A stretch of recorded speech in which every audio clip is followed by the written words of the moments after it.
السلام علیکم دوستانو، زه یم سلام او تاسو ګورئ سلام فارمیسي چینل.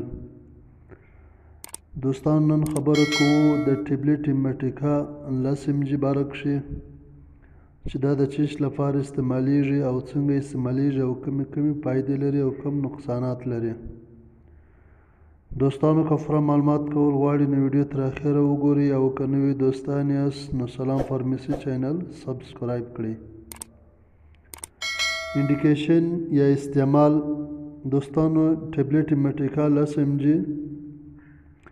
دا د سالنډۍ لپاره استعمالیږي، د موسمي الرجي لپاره استعمالیږي، یعنې کله چې ګرمي ختمه سي د یخ موسم راسي نو په دغه وخت کښې استعمالیږي، ځکه د موسم د بدلېدو سره د سږو او الرجي نوي مریضۍ پیدا کېږي او دا د سږو د رګو د پراخوالي لپاره استعمالیږي.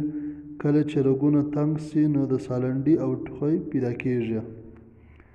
دوستانو دا به یوه ګولۍ د شپې له خوراک وروسته استعمال کړئ. ساید افیکټس یا نقصانات دوستانو هره دوا چې څونه فایدې لري دغه رنګه نقصانات هم لري، خو نقصانات یې کم وي. دوستانو دا ګولۍ کله ناکله د نس درد پیدا کوي، د سر درد پیدا کوي، تنده پیدا کوي، جټکې پیدا کوي، خو دا نقصانات یې ډېر کم وي. خدای دې وکړي دوستانو چې دا لنډه ویډیو به ستاسو خوښ شوې وي.